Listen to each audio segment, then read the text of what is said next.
Very good morning and warm welcome to Online Anaesthesia Postgraduate Teaching Program and Zoom platform, sponsored by ARCHANA and hosted by ULTRASOUND and aired by Anaesthesia TV. Today's session is dedicated to practitioners. The first topic is on minimum effective volume of local anesthetics for brachial plexus block. There are no definite guidelines regarding the volume of local anesthetics for brachial plexus block rather than the approach. So recently published articles have brought the volume from traditionally used 20 to 30 ml down to 2 ml per truck. Is it practically possible for practitioners? When we purchase a new car, the salesman says the car will give 25 km per liter under ideal testing condition, but we don't know what is that ideal testing condition. But it will give only 12 km per liter on road. Likewise, when they say 2 ml per truck, is it possible practically? They may have used a higher-end ultrasound with higher-end real-time images for doing the research. Can we replicate the same results in our practice with our conventional ultrasound? Is it a machine or the technique which is more important? Likewise, we have so many questions in our mind. To clear that, today we have Dr. ARCHANA ARETI, an expert on the subject. She is the right person to talk on this subject since she has published research article on dose finding study on brachial plexus. She is working as an associate professor in the Department of Anaesthesiology in Mahatma Medical College Research Institute, Puducherry. If you are attending regional anesthesia workshop regularly, she needs no introduction. You might have known her competency and skills.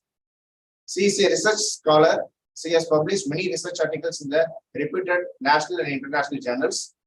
She has received many national and international awards for regional anesthesia papers, not only for the regional anesthesia papers, but also for redefining the MD anesthesiology curriculum. She is a well-known faculty in regional anesthesia workshops and regional anesthesia CME and conferences. We are happy to welcome you to our online anesthesia platform, madam. At the end of the lecture, the questions will be discussed by Dr.RAJESH. Over to you, madam. Thank you very much, sir. Thank you for that wonderful introduction and for giving me the honor of being live on this platform, and also to precede one of my mentors, Dr. Balavenkatasubramanian, sir, whom one day I hope to live up to. Thank you very much. So with that introduction, I will get started. Sir, I'll be sharing my screen. Can you see my screen, sir? Yes. You make it full screen. I will make it, yes. Right. Okay. So a very good morning to one and all. And as sir has already told, my name is Dr. ARCHANA ARETI. I'm currently an associate professor at Mahatma Gandhi Medical College and Research Institute in Puducherry. So today the topic has been given to me, that is the minimum effective local anesthetic volume for brachial plexus blocks. So as sir has rightly told in his introduction, yes, we do use a little low volume. And he said, no, madam, I don't want you to discuss in that way. I want you to please discuss it in the point and perspective of a freelance consultant anesthesiologist. So I hope that I can satisfactorily cover all the points and concepts that is behind this particular topic. And hopefully, maybe we can reach a little bit of a consensus together. So with that, I'll get into my topic proper. Right. So at the outset, I'd like to disclose that I have no conflict of interest with this topic. I have no disclosures to make. I have no particular preference when it comes to brachial plexus blocks. So when this topic was given to me, I don't know how many of you might be knowing about this particular scandal. But in our generation and the most recent times, this is one of those volume-related scandals that's been going on. So it's about Miss Elizabeth Holmes, who tried to create or try to assess or do 200 investigations based on one drop of blood. And she based an entire company on this, and she was the first and youngest female billionaire, self-made billionaire in Silicon Valley. However, now she has been turned out to be a fraud, and basically she has been taken to the court and she has been charged with a jail time. So hopefully our low volume problems are not so scandalous and so undesirable.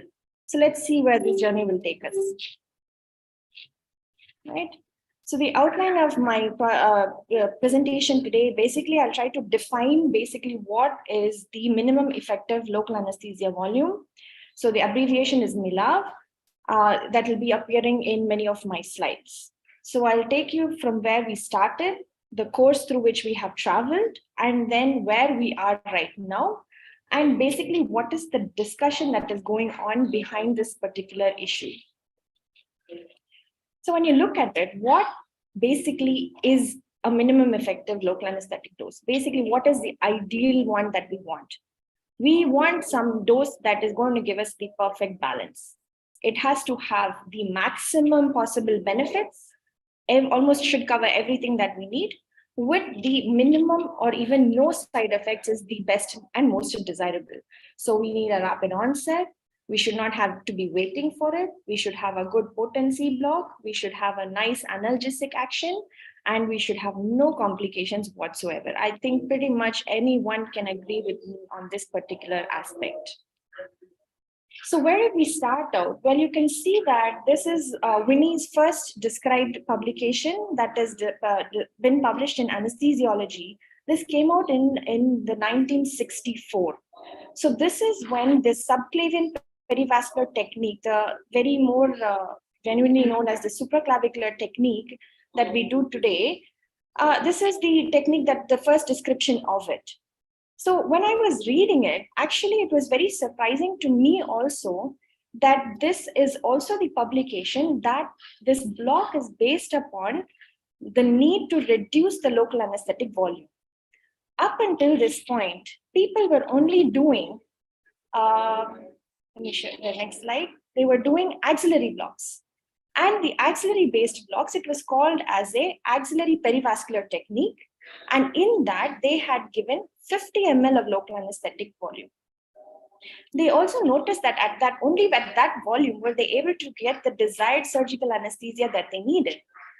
So in a response to that, in order to reduce the need of the local anesthetic, they decided, that is Dr. Winnie, they put in 25 ml at the perivascular at the subclavian artery, and saw that you get a similar kind of an anesthesia effect, but your volume required is much less.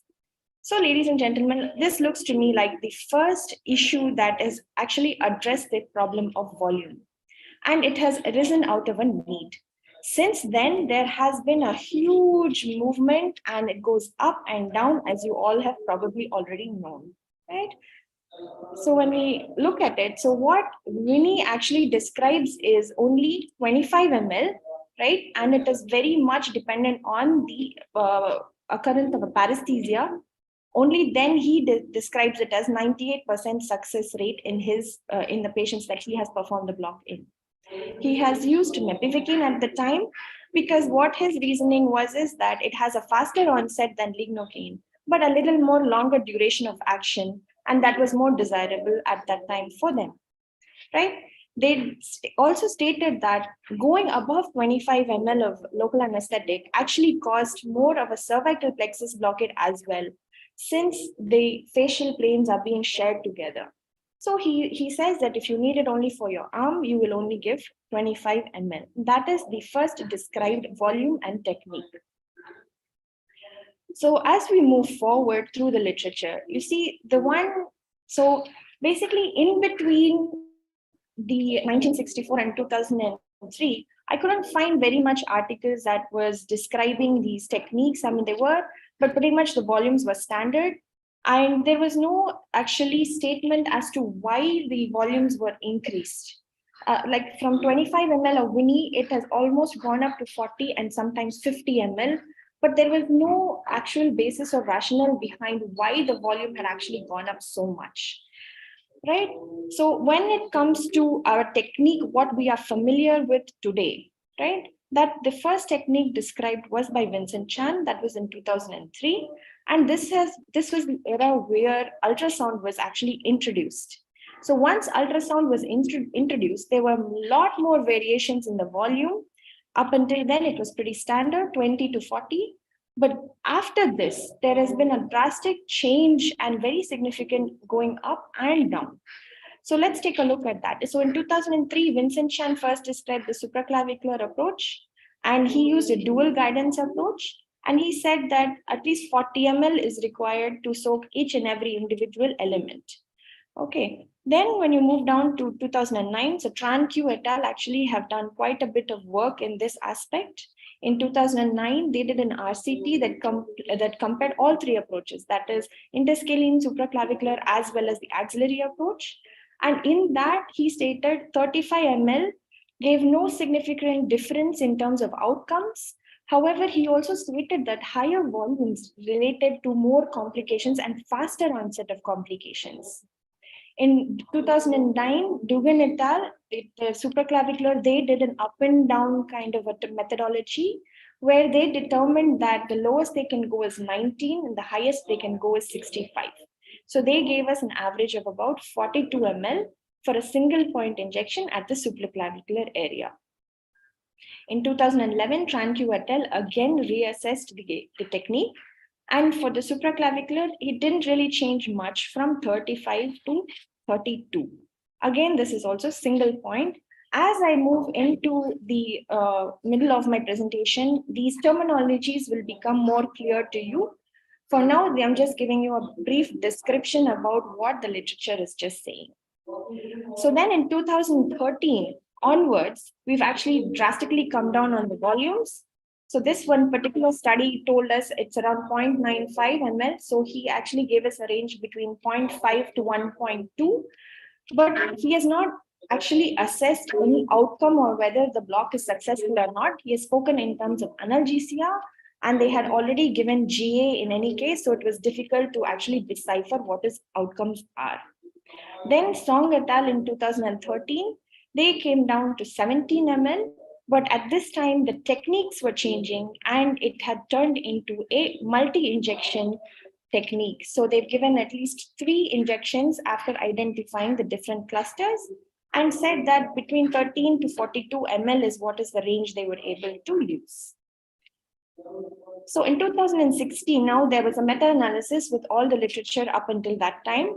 And in that, so I have given you the QR code here. You can scan it for this article. It is a very good read. And basically, they had reviewed about 25 randomized controlled trials, and which had about 1,900 participants. And they basically overall reviewed all the techniques that were available till that time. They found that there is a 92% success rate when they were on average injecting about 20 to 35 ml of local anesthetic. So basically they stated anything more than that really didn't provide any additional benefit, unless it was in the axilla. And then there are also several studies now stating that, beyond 25 ml, really there is no added benefit or loss. Okay. So more recently, now let's coming up to 2018. Now we've come up to 15 ml. And in our institute, we have this publication where they have stated that where they can identify trunks and they individually block the trunks, then they are giving around a total volume of 10.5 ml. Okay, but that's of course divided between the individual trunks. So quite a variation in literature and quite a bit of fallacies actually. So why all of these fallacies and differences in opinion? Well, there are quite a lot of difference and variation in the study designs, right? The designs that they use, basically you use an up and down technique, you have smaller sample size, and then it is basically using statistics or a calculation to, apply it to a larger population set. So how applicable is that is one question. The second thing is none of these authors have used similar agents across their studies. Either they are using single agent, either they're using combination, or they are adding adjuvant. All of these cause manipulations and changes in combination in your local anesthetic or block outcomes. The next thing is the injection technique itself, whether they're doing 1 injection, 2 injections, or even more than 2 injections in some instances.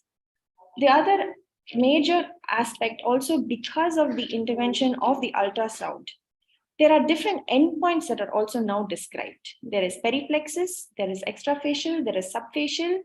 There is interplexus, corner pocket injections, intracluster, and I'm sure there are a lot more terminologies that more of you are probably even more familiar with than I am. These are the ones that I found that are most common and used for describing brachial plexus technique.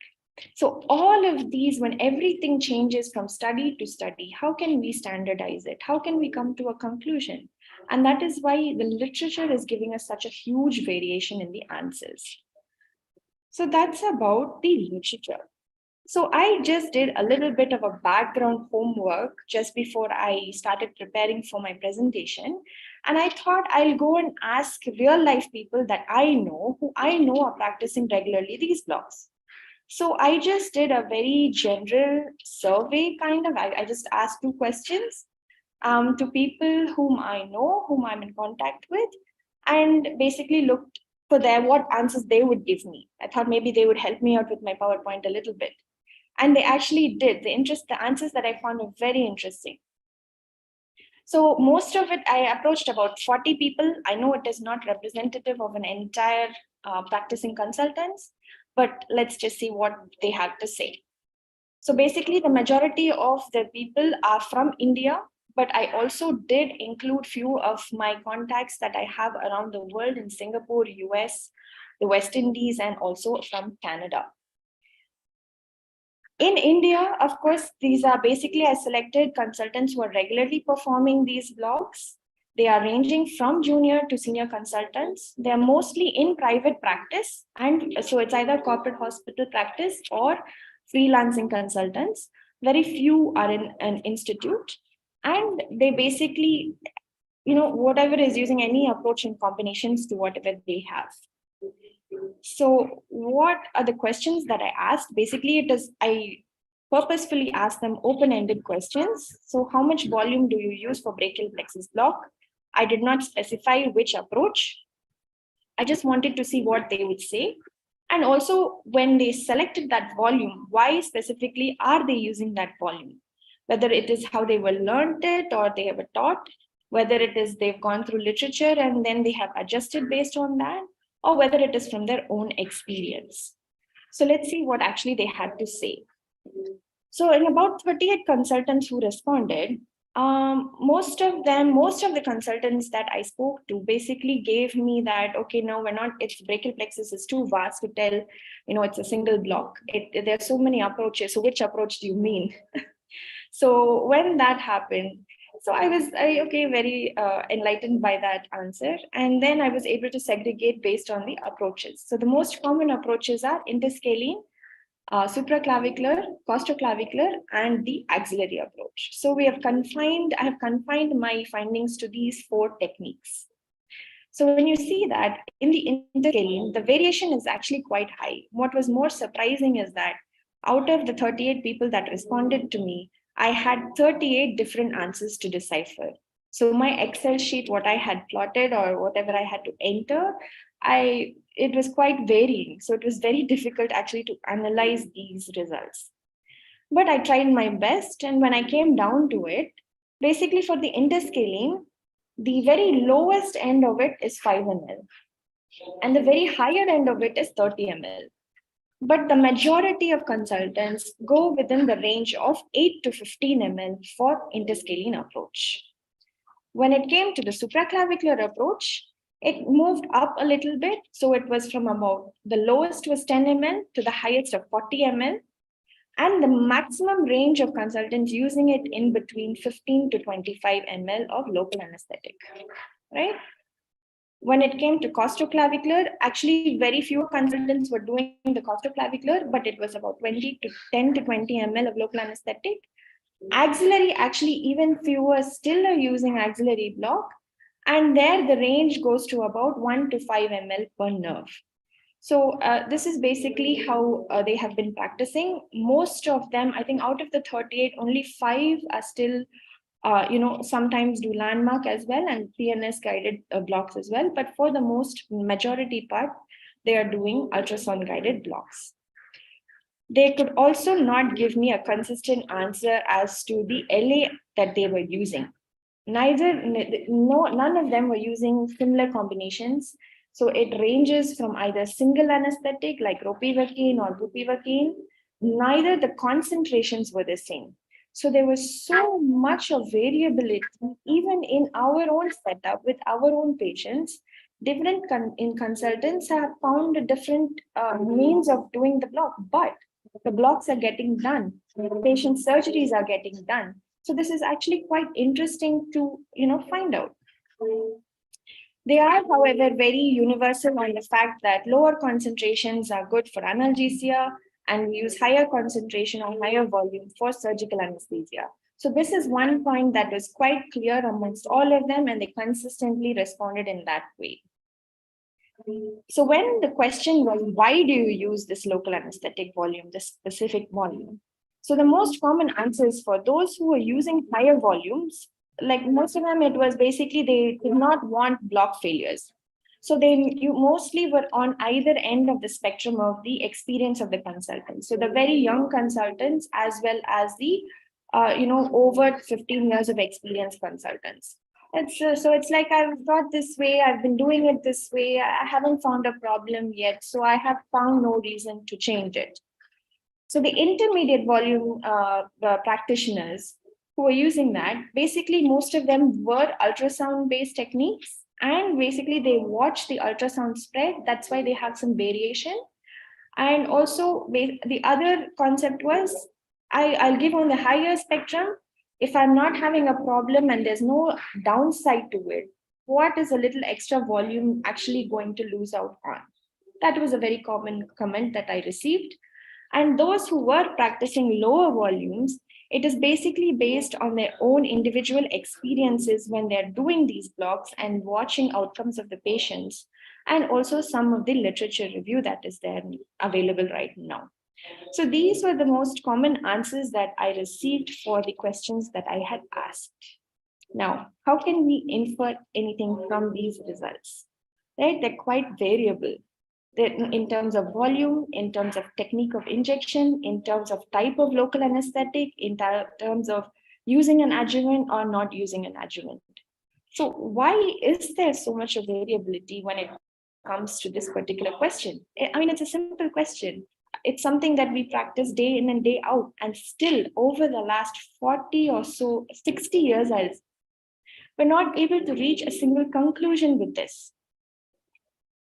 So basically, Thomas Jefferson said these famous words, it is that the difference of opinion can lead to an inquiry, and an inquiry to the truth. So let's see where the truth lies in all of these different answers. So basically, the minimum and local anesthetic concentration is based loosely on the pharmacological principle of minimum alveolar concentration. This is something we're all very familiar with. It's universal, it's accepted. You ask any single anesthesiologist in the world, and they will have one answer. Why? Because it's simply, there's one accepted definition. There is only one route of administration. There is a linear relationship with the concentration of agent. You increase the agent, you increase the MAC. You reduce the agent, you reduce the MAC. It's easy to administer. And also the outcome is just one. It is the response to the surgical incision that is accepted overall. So we titrated based on this. This is why this answer is very easy to answer. But when you take in local anesthetic volume for block that has so many approaches, so many techniques, so many places to deposit, so many agents to use, and quite difficult and challenging techniques to use, let's look at all these factors now. So the first and foremost is the actual pharmacology. So these factors I'm going to describe in no particular order. I'm just going to describe them one at a time. So the very first and foremost one is the pharmacological variations. Now we all know different local anesthetics are different because they have different structures. Basically, the aromatic ring and the terminal amine are the same.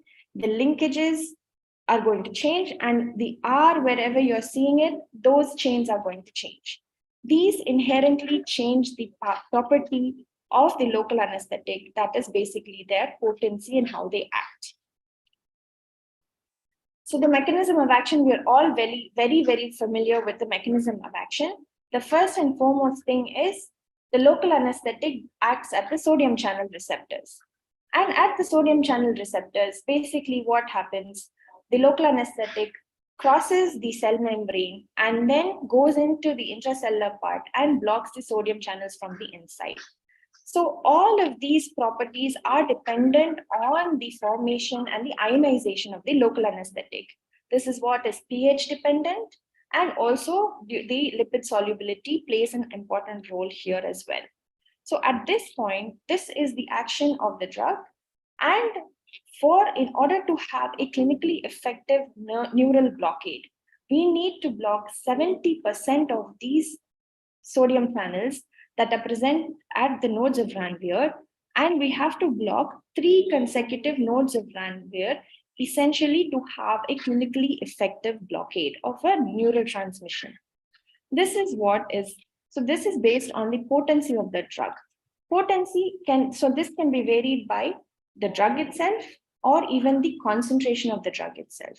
So obviously, the more concentration you have, the more potent the drug is, the volume would hence come down based on that. Okay, but it is not just the potency or this pharmacological property of the drug. Local anesthetics actually need a volume or a physical property as well. Basically, one is the diffusion of it.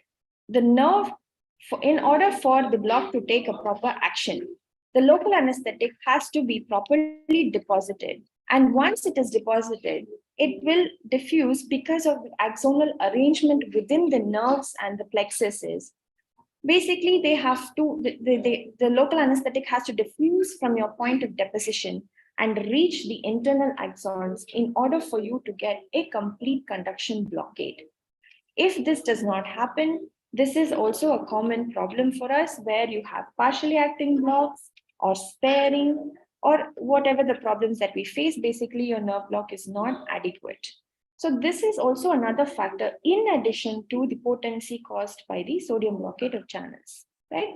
So volume and concentration. These are 2 separate individual properties that we need to take care of when we are performing a local anesthetic block. The other thing is, so this is about volume in the cross section. When you look at it in a longitudinal way or the spread wise, right? So circumferential spread is one thing. The next thing is in the nerve, when you're blocking at one area, how does the block impact the distal areas? So basically that is the mantle or the core effect. If I am giving local anesthetic volume right here at the proximal part, basically I am depending on diffusion to come across the nerve fibers. Only when the diffusion comes to the core or central part of the fibers will my distal end get blocked. This is termed as the mantle. This is the mantle arrangement of the nerve fiber itself. And this is also clinically impactful. So when you're using small volumes and your use of volume is limited to one single area, but still the block is distal, the block will still act. The only thing is it will take a longer duration of action because basically a longer onset, the drug has to diffuse across the membranes in order to get to the core in order for the block to take a full effect. Okay, so this is onset. On the other hand, if you are increasing the volume along the length of the fiber, what is going to happen? You have a lot more local anesthetic. You have a lot more length of nerve that is exposed to the same local anesthetic. And hence, clinically also, we do see similar outcomes where the onset is faster, it is more complete, and your wait time is more, and possibly your durations are also longer because of this particular aspect. Okay, so this is another point about volume of local anesthetic to be used. So what is the difference between the lower volume and what is the difference between the higher volume, right? So that is about the pharmacological, that is the aspect of the local anesthetic itself. Now, what are the other factors that can take place? Well, first of all, then there are the anatomical variations. No individual person is same to another person. Their own brachial plexus is their own, right? So we are operating basically in the 95th percentile, but there will be variations on either ends of the spectrum, right? So variations happen from patient to patient in the same individual. The nerve that comes out of the interscalene, what you're seeing there is different from the nerve that you see in the axilla, even though it is the same brachial plexus. How does it change? There are quite a bit of studies in relation to this as well who have looked at it. In that, the more proximal you are, the lesser the connective tissue. So this is one of our studies that we did, a cadaver study that we did for the brachial plexus elements to actually see what is there in their formation above the clavicle. So when you look at it, you see the roots. The first three pictures are basically the roots coming in. So that's the C5, C6, and C7. And here there are all together in the interscalene groove. You see that they're hypoechoic, they're single, they appear to be single, they appear to be round. Now, I'm not saying there is no connective tissue at this point, but this is what our ultrasound allows us to detect at this point in time. As you go more and more distal, you see the amount of, that is why the description also changes from single hypoechoic round to multiple hyperechoic honeycomb structure. So the honeycomb basically, because it is the axonal elements or the neural elements are these black parts, but there is a lot more connective tissue now that is formed. So this is basically a protective mechanism of the body, God-given human body, and where it serves as a protective feature or a protective barrier for our nerves. So this is essentially the barrier that we are trying to cross. So where you're giving, that is why even you can see from people's experience and the studies also, the interscalene requires less volume simply because it is having less, it requires less to be blocked. But as you go more and more distal, you see the nerves are going to have much more connective tissue, so much more barriers to local anesthetic, and therefore you need to give more volumes the more distal you go down. So this is one very important factor that contributes to variation in these volumes and outcomes. Okay. Also, the arrangement of the axons and the fascicles within the nerve itself, that also can change and alter the susceptibility of the nerve to local anesthetic blockade. Then basically physiological issues of the patient, the demographic and the patient's build itself can cause so many variations. This is one study that determined that age is a huge determinant factor in the volume that is required. So they state that not only in terms of anatomy, there are variations between the elderly and the average young adult, as well as the physiological susceptibility to the local anesthetic. So this is a very important point also to consider here. Other factors that can influence it is obesity and difficult anatomy. So these two factors, what usually happens is you don't increase the dose because of the body size. We are increasing the volume because the anatomy becomes, difficult. So in order to enhance our blockade and ensure there is proper blockade, we go ahead and we give a little bit of extra volume so that we make sure our blocks act, right? Apart from that, the genetic variabilities also can happen. So the genetics is very much important for the makeup of how we respond to local anesthetics. So even though overall we all do respond on a similar scale, there are minute differences that can happen, especially because of your genetic makeup. I mean, I'm sure a lot of you would have encountered this when we're giving spinal also. Sometimes, no matter how many times we give a spinal, it does not act. That is a basic fundamental. It is not always related to a technique. Sometimes it could be that the patient is resistant to the local anesthetic itself. And in that case, obviously that would influence your outcomes that you need. So the next point to discuss is the techniques being adapted themselves by the practitioners and where the drug is being deposited. So you can actually, I observe that in all the results, the closer you are to the nerve, the lesser the volume that you need. So if you're like 1-2 centimeters away from it, obviously you need to give a little more because your intent is that you want the volume to go to the targets. But if you're at the target, obviously you are automatically going to reduce the volume of local anesthetic that you are going to supply. Next is the single injection versus multiple injections. So this is just a direct way, a more direct way of spreading the local anesthetic, if you must. Instead of giving it at one place and waiting for it to diffuse across and involve the entire plexus or the nerves, essentially practitioners, they just redirect a needle and then go from one with the ultrasound, this becomes very easy since you can now identify each and every place and then go and do it. The other thing is also the brachial plexus sheath. This forms a very important anatomical landmark and barrier for us, especially for regional anesthesia. You're giving above the fascia. It actually, this is also another study from our institute that is there in RAPM. So which states that the onset times almost 75% less if you go below the sheath as opposed to giving above the sheath. So I guess it all depends on what you want from your block. And so the safety questions are what is coming into place right now. Since we are practicing it all now, hopefully we are working on it. Maybe in a couple of years' time, we might have a lot of data regarding the safety outcomes of all of these techniques.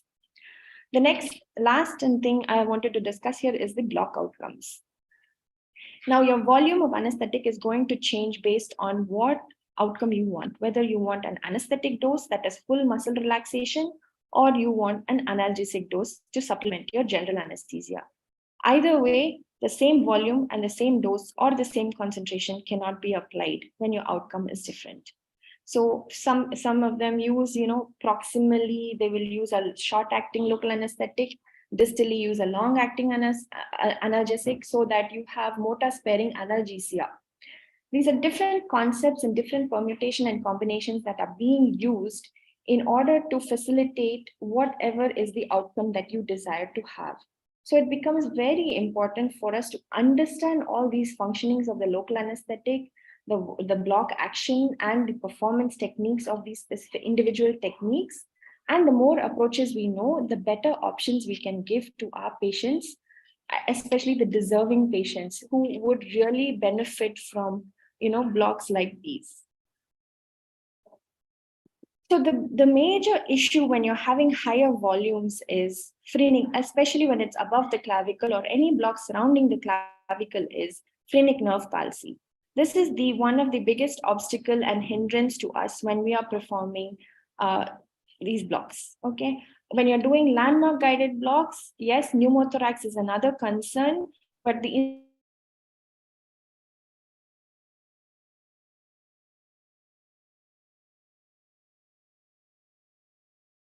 we talked about and the one that everyone is worried about. So what is the concern? So this is a study that I picked up from Dr. Edward sir, who I found they had compared 3 different volumes, and their results were similar to the literature that already I have described, where the higher the volumes, the faster the onset of the blockade, and also the lower the volumes, that is around 20 ml, I think he has concluded is a satisfactory for a block and has reduced impact on the diaphragm. We are also now conducting, so future research can also target these specific set of onsets, at which volume would cause the minimum amount of phrenic nerve paralysis. At this junction, I'd like to disclose right now that anything above the clavicle, so this is based on a few blocks that we have seen in the last couple of years, any block done above the clavicle or even around the clavicle, so this applies to costoclavicular as well, causes some amount of phrenic blockade. But what's the difference? The closer you are, the interscalene it is 100%, the supraclavicular it is about 50 to 65%, and with the costoclavicular it's about 20 to 40% involvement of the phrenic nerve.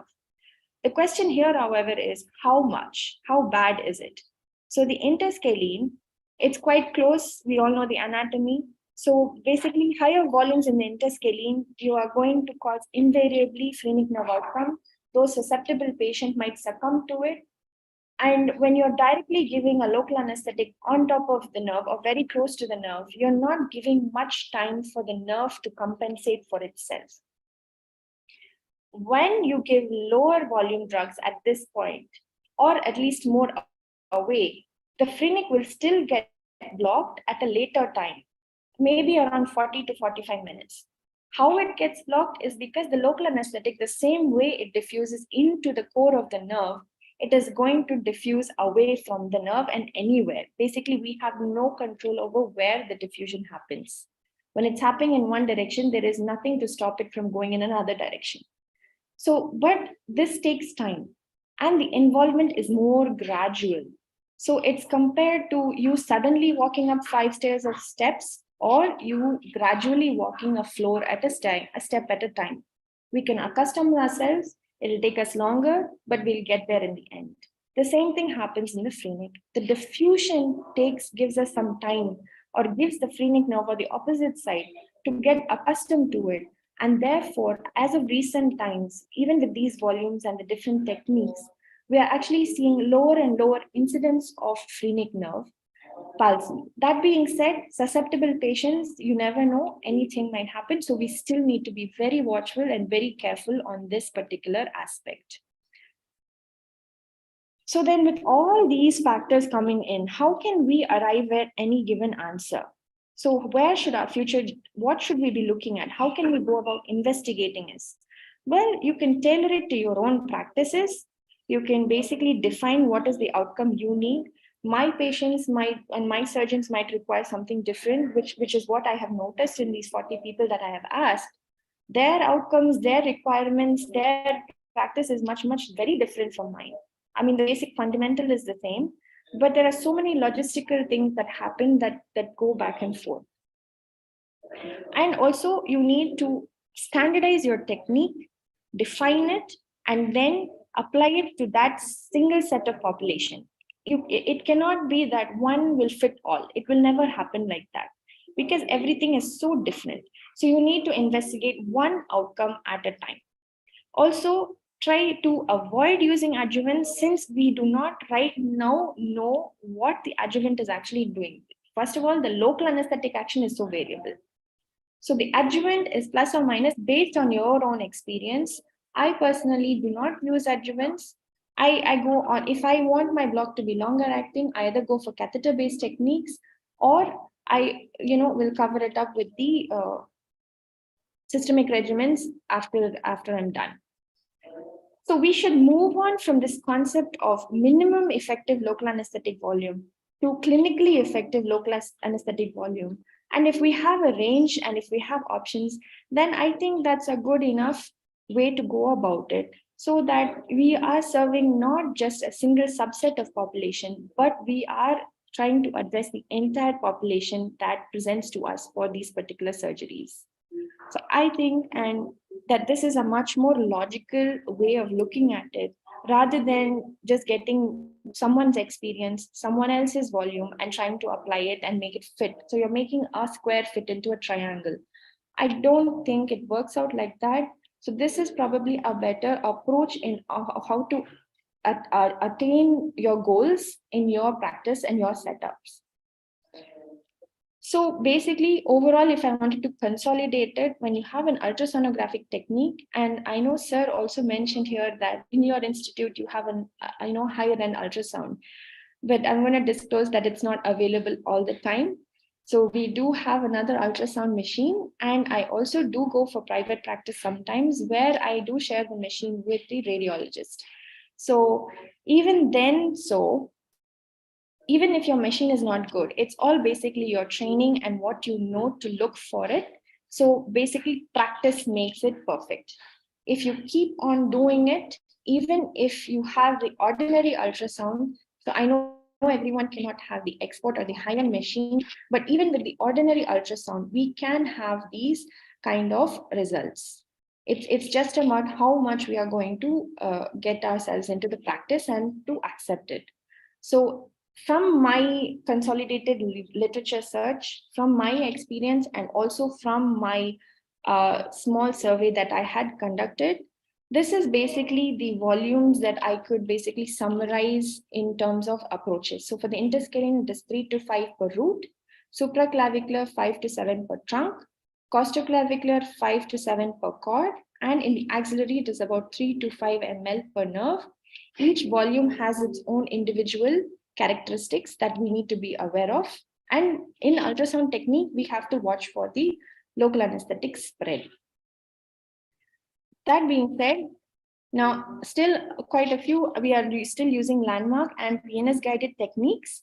So in this aspect, I could not find a lot of literature that, especially since ultrasound has been introduced. But from whatever is the literature and from whatever is the experience that I could gain from other practitioners, interscaling is about 15 to 20 ml. Very rarely people go below 15 ml. For the supraclavicular, it's about 25 to 35 ml. And the axillary, it's about 30 to 40 ml. And this is basically what I could find in the literature. When I did learn it in my post-graduation, I was also using more volume than this. So I think this one, summarizes or consolidates the 95% of practitioners' practice. But here, of course, you don't have anything. The objective endpoint is the paresthesia or, of course, the muscle response to your neurostimulation. So unless these are there, your block outcomes obviously will be very variable. But it's okay. Do not consider that your failure is because of your block. It could be also the various conditions that I have already described. So when going to try lower volumes or newer techniques, basically we are the advocate for our patients. We are stepping into an era where we can have open-ended and honest communications with our surgeons. Don't be afraid to try something, and failure is inevitable. It's like change. That change is the only constant. Similarly, failure is inevitable. Only when you fail, you will realize that, okay, this is possible, something to introspect, something maybe I can improve on. And that is the only way we can grow and progress. So this might not impact the majority of the population, but definitely in those deserving patients and the difficult population, these sort of concepts and thinking and logical combinations and techniques will actually make your practice much, much more worthwhile. And also the deserving patients who would really benefit from these sort of techniques can really, get a greater outcomes for them. So this is just one such patient that we had where he was a case of CKD. He was on dialysis. He has come from a nearby village, and he had a ruptured aneurysm of his AV fistula.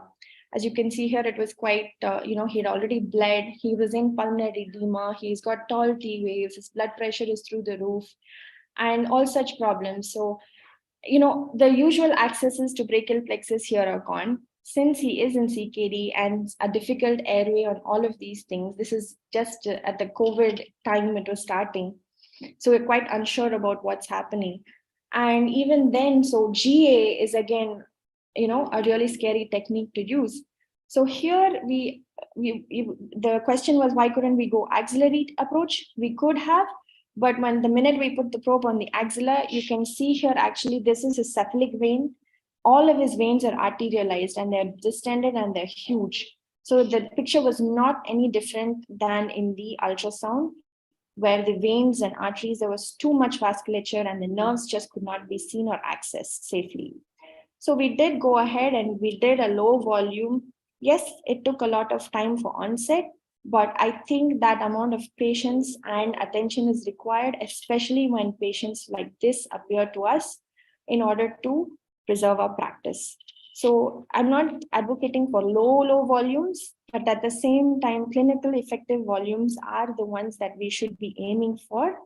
And with this, I will open the floor for discussion. Thank you very much for your patient listening. Thank you very much, madam. You have wonderfully expressed that it is not the machine, it is the technique and the knowledge that is more important in reducing the local anesthetic dose. So over to you, Rajesh sir. Please take the. Thank you, Dr. Archana. It is a wonderful lecture. We have some queries. You told that if you deposit the drug very close to the nerve, you can reduce the volume. So how close? How to make it as a safe, close contact with the nerve? Okay. So different schools of thought here. So how close is, try not to get into the connective tissue or into the hypoechoic black areas. those represents the fascicles. So as of now, the advocated technique is to just get in the vicinity of it. So where we practice, what I like to do sometimes is just get to the white part of it. So that represents the subparaneural sheath or the outer epineurium. So that is one aspect. The other, so there when we go, yes, the 2 ml, 3 ml, what we're talking about, that will suffice there. But if you're coming just beyond it and you want to deposit around the nerve, then in that case, that's where you go up to about 3 to 5 ml more, ensuring that there is circumneural spread. That is, it spreads around the nerve. So, giving a better exposure for diffusion. Okay, in that angle, do you think that addition of PNS, nerve stimulator, to your ultrasound technique, can it be more safe in reducing the volume? From the studies, in aspect of literature and experience, there is no difference. Actually, the PNS added in the terms of brachial plexus, I'm saying. The not much volume difference is there, is what they have found. Even if it changes, it's maybe about 1 or 2 ml, which I don't know clinically how relevant that is. But no, the neurostimulation added to the ultrasound did not actually give much more benefit in terms of brachial plexus block. Will the mixture of short-acting local anesthetic and long-acting local anesthetic will reduce the help in reduction in the volume? Okay, so this is actually a very different, an entire topic on its own. Right now, it's an ongoing controversy. So I use a combination sometimes, and I use also single local anesthetic sometimes. But in terms of volume, that has not, the type of local anesthetic has not, affected my volume that I use. The volume that I use is the same. It is to the outcome that I change my anesthetic. For example, if I want a short duration, then I go for lignocaine. If I want a longer duration analgesic, I go for bupivacaine or a lower concentration. If I, that sort of thing. So that's how, but the volume actually does not change when I go for different local anesthetics. Hello, sir. What's your take, sir? Is a combination or single? Yeah. Good morning, Dr. Edward, and a lovely presentation, Dr. Archana. And whatever I speak now is something which I've gone through. This is my 27th year into regional anesthesia. Started with paresthesia technique, moved on to the peripheral nerve stimulator, and then moved on to ultrasound. So whatever I speak, and even the world, if we categorize now, I think ultrasound is accessible only to close to 10 to 15% of anesthesiologists in the developed nations. Forget the developing countries. Even in United States, I realized that several hospitals do not possess ultrasound even today.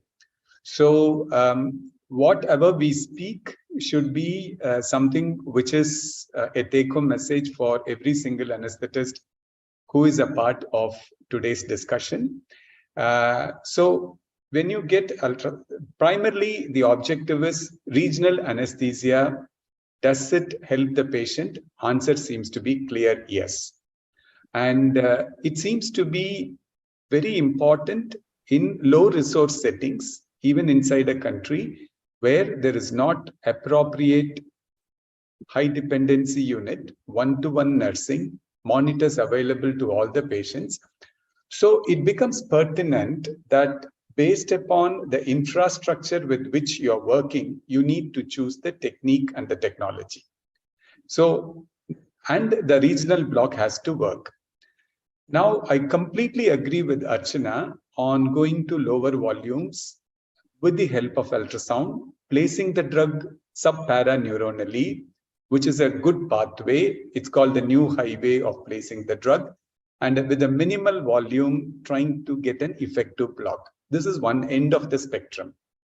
But then, if you consider it completely as a whole, for all those people who don't have ultrasound, or those who have never used ultrasound but still wanted to do regional block and make it effective, either with paresthesia technique or with a peripheral nerve stimulator. My having used all the three, like for several years, I could say that, and also based on the current literature, like my take on this is step number one. When I decide to give a block, this block has to work. Step number two, by giving a larger volume, am I producing more catastrophic results to the patient? The answer seems to be no.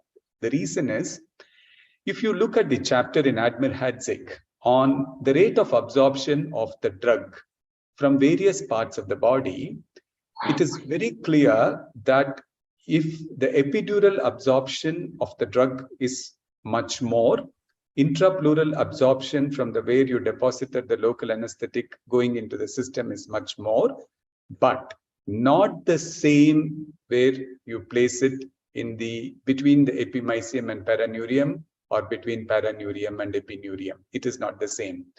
So majority of the studies which have been conducted, which decided about the toxic dose of the drug as 6 milligram per kg body weight, 4 milligram per kg body weight, and 2 milligram per kg body weight, all these studies were based upon human volunteer studies where the drug was placed in the epidural space and plasma levels were taken. And they came to this kind of a conclusion of this milligram per kg body weight of bupivacaine. And so it was all based upon one particular placement of the drug in a tissue and seeing the plasma level. Same is not true for brachial plexus, where the rate of absorption is not equal to that of epidural. In other words, my take is, in a controlled atmosphere in the presence of an anesthesiologist doing a block, who knows how to treat a local anesthetic toxicity, my game plan will be to make the block work. Even if I'm going to give more volume, I want to make the block work. That's number one. Number two, when you use a peripheral nerve stimulator, or when you are using a paresthesia technique, Dr. Rajesh, I would prefer to go for a combination of lignocaine adrenaline with bupivacaine for more than one reason. Lignocaine adrenaline comes as a preformed drug in a vial where each ml contains 5 microgram. And when you are the lone anesthetist, if you use a combination, if you decide that I want to use a peripheral nerve stimulator and give a subclavian perivascular approach block, and we decide that my volume is 25 ml, I just wanted a combination of 10 ml of lignocaine adrenaline and 15 ml of bupivacaine for only one reason. In spite of negative aspiration, not knowing where the tip is, many times you see the drug going intravascular absorption. So when I add lignocaine with adrenaline, this gives me a marker for inadvertent intravascular absorption of the drug. It becomes very pertinent in extremes of age group, the pediatrics and the geriatrics, where the connective tissue around the nerve is very, very less. And I found that these are the very vulnerable categories. So what I was teaching before ultrasound came, when PNS was to be used, that when you do a block, you need to meditate. First, you have to see the heart rate. Suppose it is 80. I tell them connect the pulse oximeter, have the intravenous access, and now 1 ear is completely dedicated to the heart rate. If you see suddenly the heartbeat going more than 15 beats per minute when the drug is being given, then in spite of negative aspiration, until proved otherwise, this is going intravascular. So for safety reasons, when you are alone, as a kind of a marker, I would suggest a combination of lignocaine adrenaline with bupivacaine. Interesting opinion, sir. Jayaprakash sir, any more questions, sir? Sir, only your question is remaining, sir. Even after getting a good circumferential spread, sometimes we get failed blocks. Is there any specific reason where we are missing the link? Dr. ARCHANA? Is it? So can you repeat the question, sir? No. The volume, sir, related to the volume, if you aim at circumferential spread of to the nerve, sometimes we do get failed block even after getting circumferential spread. So do we have to increase the volume there, or something else has to be done? Where are we missing the link there? Yeah, so that depends on the situation, and which block you're doing.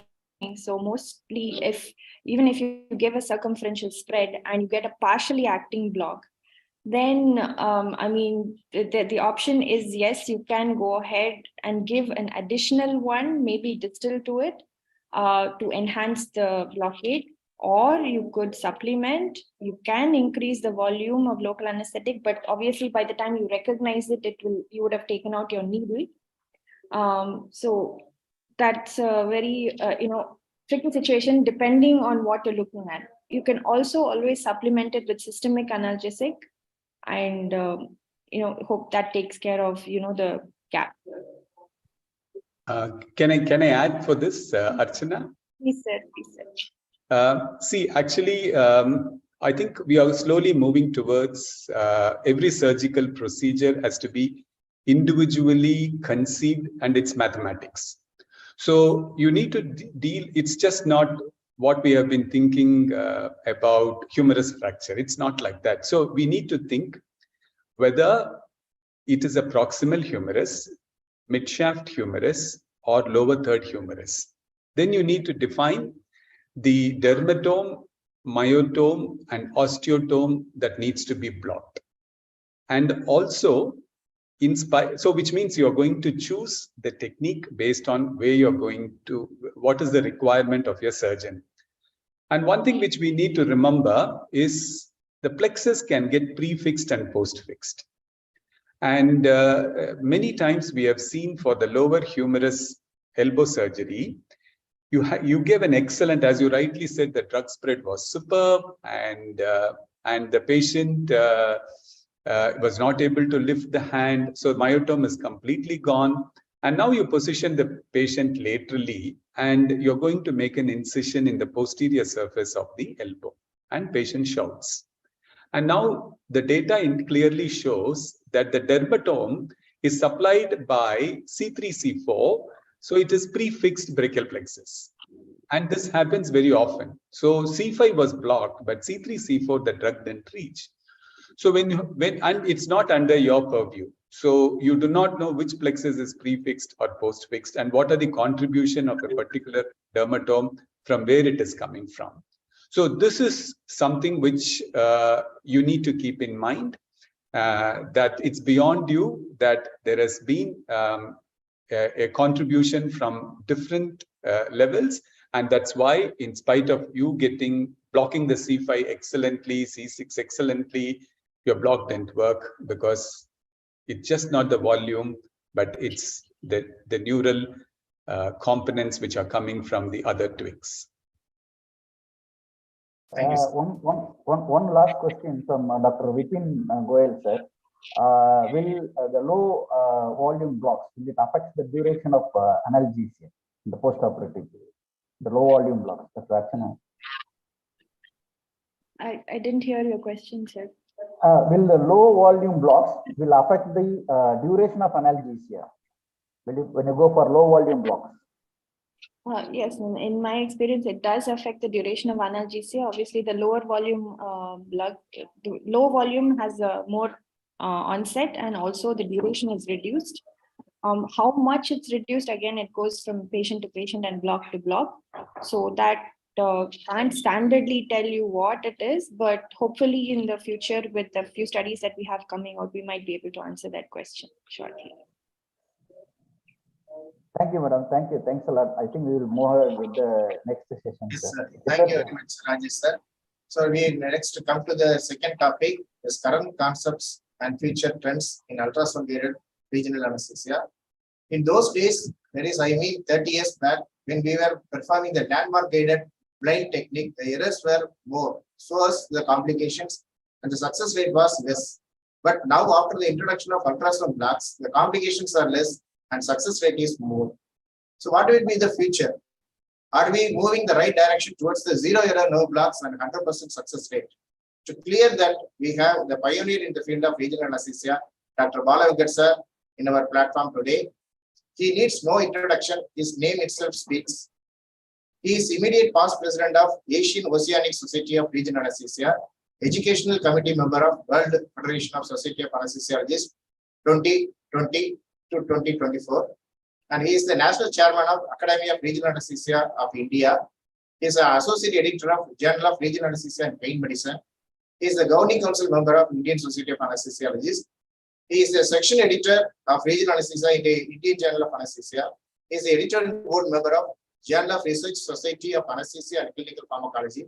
He is the course director of Askila Academy, Ganga Hospital Regional Anesthesia Guidance Center, and World Federation of Society of Anesthesiologists and Ganga Hospital Regional Anesthesia Fellowship. And he is the course director of postdoctoral fellowship in nerve block and pain management of Dr. MGR University. And his academic achievements are much more, which is difficult to enumerate all here.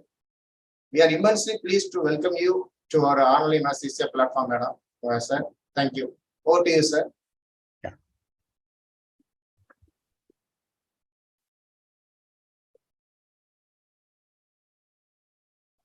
Over to you, Bala, sir. Yeah, thank you so much, sir. I'm just opening my slide.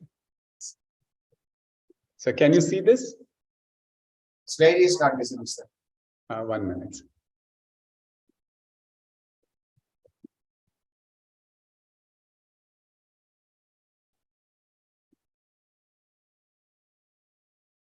Can you see it, sir?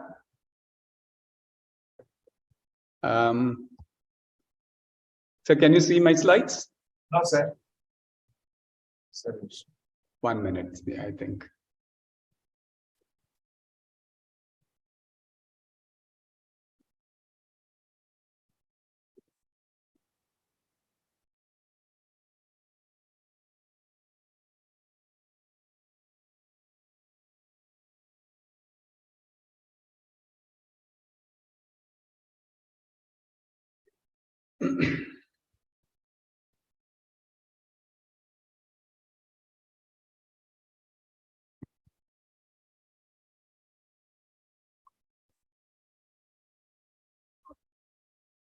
I'm 1 minute. My Zoom link is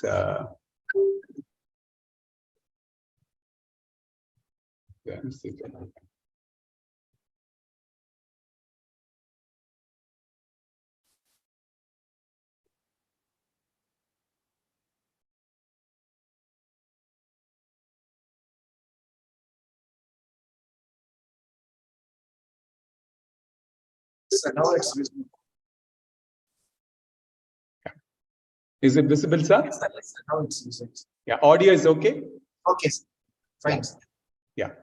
So immense pleasure to be a part of this learning platform. And I would like to heartily congratulate Dr. Edward Johnson and Dr. Rajesh for moderating the session and all the associate editors of this platform.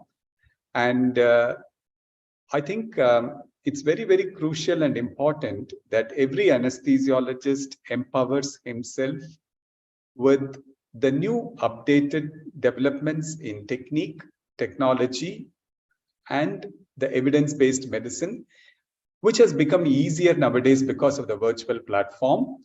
And this in turn results in empowering you to treat critically ill patients with very good outcome. And the morbidity and the mortality can be considerably reduced when we keep growing and progressing in what we do. And thank you so much, Edward sir, for making this possible to people from all walks of life. They just have to be interested to invest time, and then they get what's the best that's going on in this world, so that they can directly pass this benefit to the patient. And I also firmly believe that when I was studying, my teachers used to tell, knowledge is power. And that power results in preventing death. So each one of us as anesthesiologists has the power to prevent death, provided we accumulate that power within us and what the mind does not know, the eyes does not see. So the learning platform like this enriches our mind, makes us learn new things, which empowers us to contribute phenomenally to our patient. And always I have found that I would start my presentation with some quotes which have completely changed my viewpoints in life. And you may have been born to an illiterate parent, but you can die as a scholar. So you can be a misfit during your childhood, but you can become role model to the future generation. What we are and what we have been has no bearing on what we can be. We can be what we choose to be. And I just want every single postgraduate to believe in their inner potential and to grow beyond their own goal setting and become one of the legends in the field. And for this to happen, we need to ask ourselves, my future comes from where my time goes. So where should my time go? For everything that you want to do, you need to have the time. In a sense, we reach a point in life when time almost becomes our God. So I want all the young postgraduates who are part of this session to channelize their time to equip themselves and just not passing the exam, because which is the smallest thing, but passing the true exam of life in becoming the most respected, revered anesthesiologist to a patient and a surgeon. I bring to you greetings from the city of Coimbatore, which has become extremely popular across the globe because of Adiyogi. And I bring to you greetings from Ganga Medical Center and Hospital, where I've been, this is my 27th year here. And we graduated from 2 operating theaters when I joined in 1995 to 38 operating theaters now. We were 3 anesthesiologists when I joined, and now we are 84 anesthesiologists. And we were operating about 14 cases when I joined per day, and now we have gone up to 125 cases per day. And also, I'm very happy that for the last 20 years, we effectively weaned off all the physicians from the hospital, and the entire perioperative care is looked after by the anesthesiologist. And hence, the use of ultrasound has become very, very handy, not only in giving nerve block, but also in vascular access, getting the venous access, the arterial access, point of care ultrasound in getting echoes, EFAST, lung ultrasound. So everything has become an inherent component, and the anesthesiologists play the key role. And this has helped us to save several lives. When a polytrauma victim comes, the resuscitation process, the team leader is the anesthetist, and they don't wait for the radiologist. The anesthesia team perform the EFAST, and if they see an intra-abdominal bleeding, they go for explorative laparotomy within seconds without waiting for other experts to come. So the contention and the notion of the use of ultrasound depends upon the ability to use it, availability of it in the institution, and getting a free hand to it. And when we started, we had no ultrasound, and now we graduated to PNS, and then we came to ultrasound. And now I'm happy to say we have 14 ultrasound machines inside the hospital available in every nook and corner. And a patient who comes into the hospital with a trauma, on arrival block has become a norm, whether it's day or whether it is night. And I think this has completely changed the way the patients look at when they come to our institution. And I feel this contribution by the Department of Anesthesia in trauma care is possibly one reason that more patients are coming here, because they know the minute they come in, they are made pain-free. And I thank our entire team, my team of consultant anesthesiologists, who have immensely contributed to the growth of regional anesthesia in our center. Many of them have completed their fellowship and joined here. They've completed their EDRA, they completed some of them IDRA. So they completely invest themselves to learn more about regional anesthesia. And I think we are truly a sacred branch, and we are the true angels, and very, very important that we take care of the pain of our patient. And I think when the patient comes in, we need to think the end in mind, in that this patient has to walk out of the hospital. And to become proficient in regional anesthesia, especially for all of us who did not know ultrasound when we were postgraduates, we were not taught about this, and we need to learn by ourselves. So how can we do it? Like, is it that since we were deprived during learning, do we completely remain a novice throughout, or can we graduate ourselves? The answer seems to be yes. This is like peak performers. Like, for example, this is an example which I've told myself several times in my younger age. Vishwanathan Anand plays his opponent at least 5 times to 10 times mentally before he meets them physically the next day when he goes for a world championship, which means every single move that the opponent will make and what move he will make. So mentally, he has played the game with his opponent 5 to 10 times before he goes into the match. Similarly, as a regional anesthetist, to be very effective, if you go and watch the Google, completely see which blocks, suppose tomorrow you want to do an interscalene block and you have not been taught professionally in that. So you go and see these videos again and again and again. Believe me, when you really go and put the probe, you will see the structures well. So you need to do that mentally before physically doing it the next day. And we need to have very, very strong work ethics. And we need to exceed our expectations when we combine our skill with the knowledge, with complete integrity and honesty to your patient, with absolute humility. You become an excellent anesthesiologist and superb regional anesthesiologist. Now, if you want to get your block right, whether you're using ultrasound or a peripheral nerve stimulator or even a landmark technique, what is that is required? All that is required is the nerve to the needle tip distance should be very minimal. We need to use the effective minimal dose of local anesthetic as it was discussed by Dr. ARCHANA, and in the process not to harm the patient by producing a nerve injury. When you do this and you get your block right, believe me, you become so confident internally. When your block works, you are the most happiest person on earth. And you become a versatile anesthetist.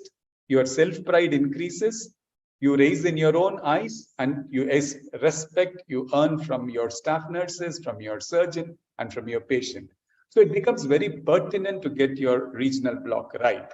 And the current path are either you use, I would not recommend anymore the landmark technique because of several reasons, that you don't have a clear endpoint and the failure rate can be high. And when you have a failure rate very high, your surgeon will not believe you. Your patient is under distress, and you yourself are going down your confidence level by giving repeated failed blocks.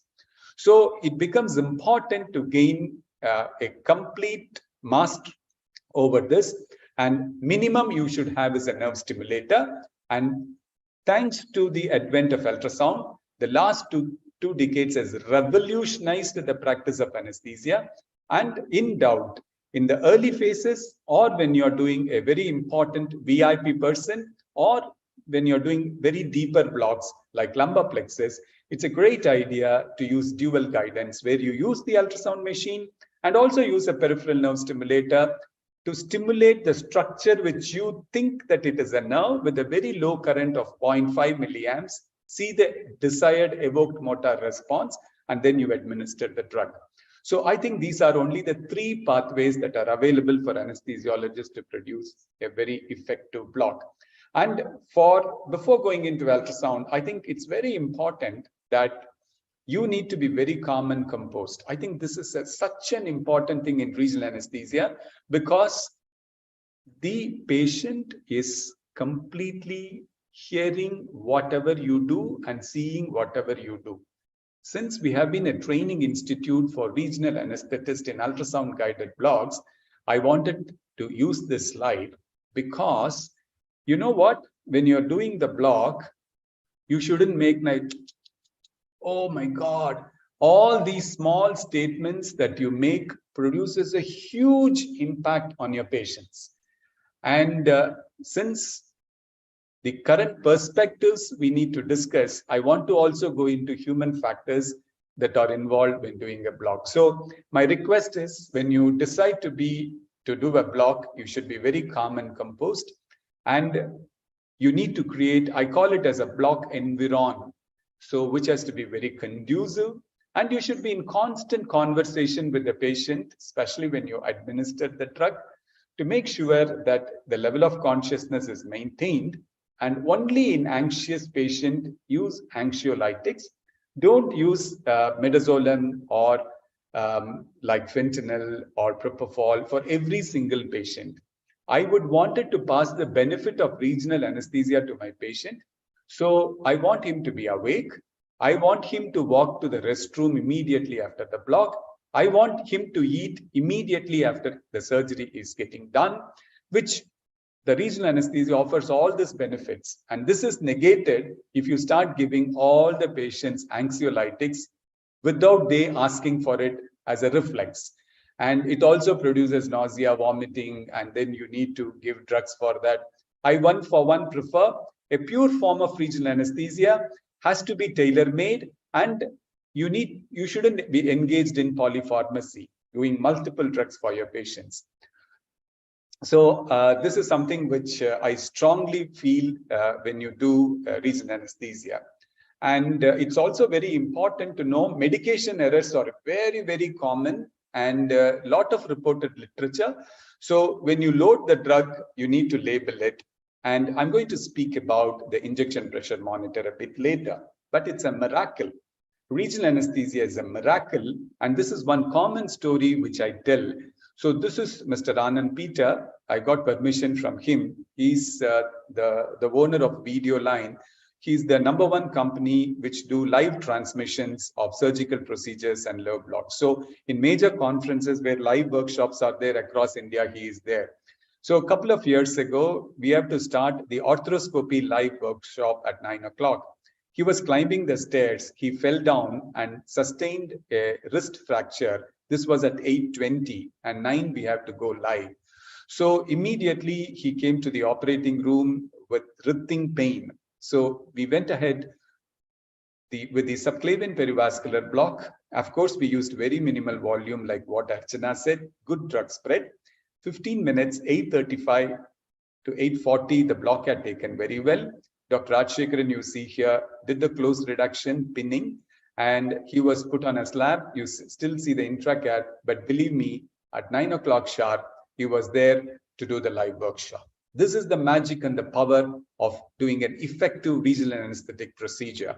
And that evening, he went home as if he didn't have anything. And we informed his wife later that he underwent a procedure. So this could be the power of regional anesthesia. And also several times we have seen very complicated cases like patients with, this was a patient with ankle dislocation coming with 220 by 120, a Blandum blood sugar of 324, heart rate 124 per minute, EF of 42%.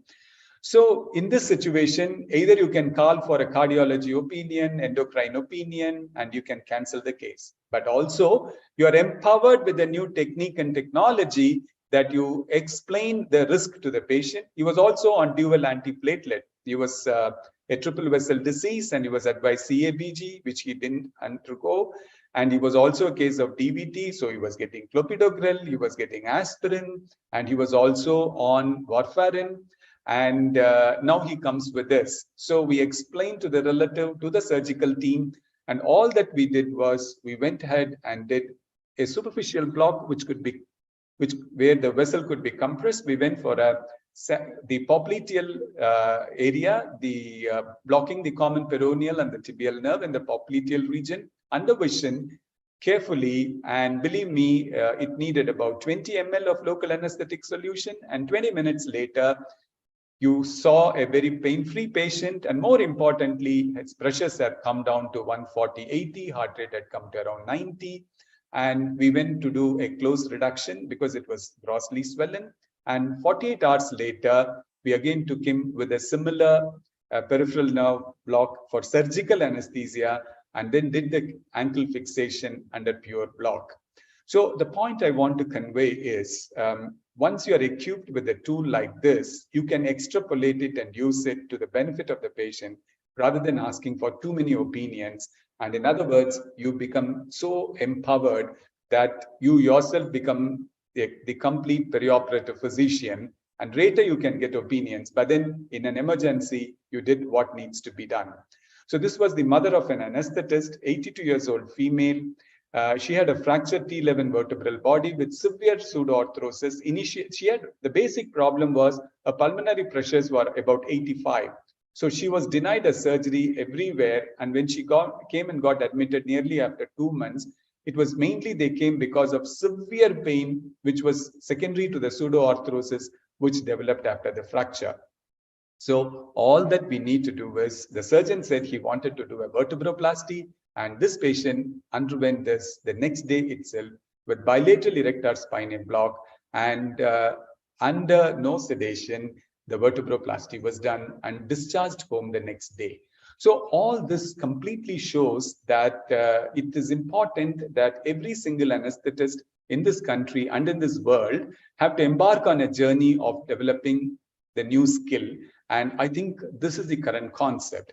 And as I said, on arrival blocks on every single patient, you see the macerated monomilic polytrauma of this patient, but just see how quiet he is. And that small tool there, the ultrasound machine, can convert him to absolute comfort. And we use this very effectively for both preoperative, intraoperative, and postoperative. So this is something I wanted to say. Ultrasound machine has become the third eye for anesthesiologists, and it has to be used perioperatively. And rapidly, it's becoming the gold standard. Ultrasound machine has become the gold standard. And I think this has markedly changed the way we practice anesthesia. So it hastens the onset of the block.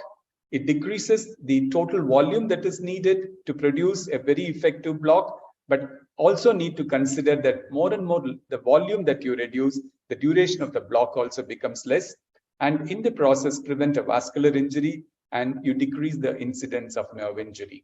Now, there are many ways of doing it, like either you can do the needle. Once you've seen the sonoanatomy, you can go either in plane or out of plane. So I would strongly recommend for superficial blocks, for a beginner, it's best to go in plane rather than going out of plane, because they may not see the needle completely. So in the current context, I would strongly recommend that in plane would be preferable for those who are beginning. And the next thing is, all that you need to know is you need to track the needle throughout. And this is possible with repeated practices. And also, I would like all the institutions to buy a Blue Phantom. All the government institutions and institutions which are teaching postgraduates should buy Blue Phantom. And we need to, the needling technique. So getting the sonoanatomy right is step number one. But passing the needle towards the targeted tissue, targeted nerve is the most important thing. And to develop this skill, we need to use Blue Phantoms, and which is available in this country. It costs about 90,000, and all the departments have to invest on the Blue Phantom, and to make sure that the needling technique becomes perfect and the student is able to see the needle the entire course. Now, next, also to teach them whether to be very aggressive, like what you see in the picture on the left, where the tip of the needle is pretty close to the neural tissue, or teach them to be slightly away. Now, will there be a difference? The answer is yes. The rate of onset of the block will be much faster if you're very close to the nerve. But if you keep it slightly away from the nerve, then the rate of onset of the block will take a longer time, but it will still be effective. Now, in the initial phases, I think I would like to probably recommend that you need to be in the conservative approach. But when you become a master, where you can see the tip of the needle very well, either because your machine was good, your technique was good, or you are using an echogenic needle, which have become very popular now. When you see the tip very well, then you can slowly convert yourself from conservative to aggressive. And this is a schematic diagram which explains to you what happens if you don't see the tip of the needle. Then you can possibly pierce the. If you see, I've depicted a nerve fiber, and this is a single fascicle, and this is a nerve fiber, and you may penetrate the epineurium and you may deposit the drug inside.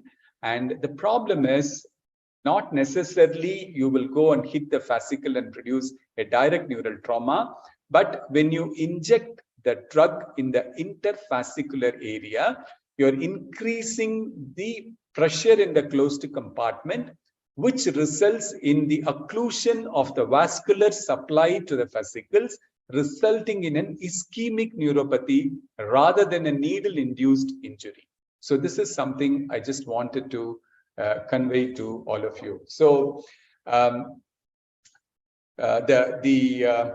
this is a great recommendation to show that it's very, very important that ultrasound has become. And the complications are, it could be needle related, as I was discussing, it could be drug related, or it could be catheter related when you start using catheters. And in catheter related, the most important thing is infection, inadvertent migration of the tip of the catheter, or kinking of the catheter. In this country, I think at this point of time, very few centers are using the catheters. Many people use adjuvants. I'm going to speak about it. Archana was in her talk said that she is not using adjuvants, but I'm going to comment on our experiences. We use adjuvant and prolong the duration of analgesia. And in the drug-related, most important thing is the local anesthetic systemic toxicity. And current thinking is you need to monitor the patient. After you give a block, you need to monitor the patient at least for 30 minutes. Because after administering the drug, suddenly the rate of absorption can increase and a local anesthetic systemic toxicity can happen even after 30 minutes. And in literature, it is reported up to 1 hour. Ideally, so the patient has to be under monitor for 1 hour for possible local anesthetic systemic toxicity, especially when you used a larger volume and in the extremes of age like pediatrics and geriatrics. And injection pressure monitors have come into vogue, and it's currently available in India as well. And the one which you see, the B-Smart, this is produced by B-Braun, and when this conveys the pressure, what is happening in the tip of the needle that you see here, less than 15 psi, between 15 to 20 psi, and more than 20 psi. So when it is in the wide zone, you are safe, you can inject. But when it goes more than 15 psi, possibly the tip of the needle is intraneuronal and you should avoid. But there is an improvisation of this, and this is called the nerve guard. This is produced by the company Payang. So you can be a novice, but if you use this, like the syringe is connected to the nerve guard, and inadvertently, if you don't see the tip of your needle, because you're a beginner, you're not able to see it, you just push the needle inside. But inadvertently, if the tip of the needle is inside, it pierces the epineurium and it's inside, the pressure goes up, so you can't inject the needle. I mean, you can't inject the drug. The nerve guard closes it. So this prevents the drug from getting deposited intraneuronally. This is an excellent addition to the armamentarium of equipments in the current practice of regional anesthesia. So the local anesthetic systemic toxicity, as I spoke, happens either because of excessive dose or rapid systemic absorption when it is deposited in a vascular area, or accidental intravascular injection. And every single unit which does a regional anesthetic procedure should have intralipid with them. And the one which we have currently available with us is from Celipid, it's from Claris. And I would wanted Fresenius Kabi also has it. Both are available in this country, and every department should possess one. And also, I would want you to take the guideline of local anesthetic systemic toxicity, a printout of this, and to be posted in the block area. So every single individual knows how much milligram to give. And also very important that every single anesthetist should know where this intralipid is stored. If there is an emergency cart, it has to be a part of it. These are some very important things because you may have the drug, but the person should know where the drug is kept. And there are multiple mechanisms which has been suggested in how the intralipid results in preventing further complications, both cardiovascular and the neurological complications associated with the local anesthetic solution. Next, as we grow, we start thinking about other things. The ergonomics when you do the block. And I wanted all the youngsters to go through this. This is one important concept when you administer a block. If you see on the left side, wrist flexion, wrist extension, and the way the head is held, neck extension, trunk torsion, and trunk flexion, these are all not the ways that you should do the block. You need to evolve, and then you need to place the USG machine exactly opposite to you. You don't, in other words, have to have a neutral position where none of the part of your body is under stress. And you should be in a position to do the block without that. This is very important because if some part of your body is under stress, some musculature under stress, you may have gone in the right direction, but after some time you have that fatigue and you may inadvertently puncture the nerve. So ergonomics is very important. As I was discussing with you, it is also very, very important to know which block that you will choose and based upon the surgery. As I said, the myotome, osteotome, and the dermatome, you need to calculate and write in a paper based on the surgical steps, then you will decide on which block that you use. So it's important that you need to go through the dermatomes, myotomes, and the osteotomes.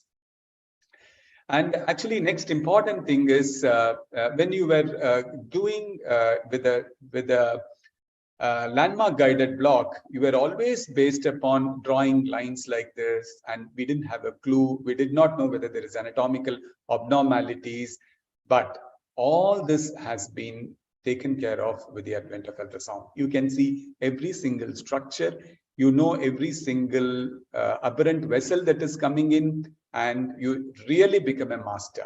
So anatomy, sonoanatomy will help you to grow immensely in your future.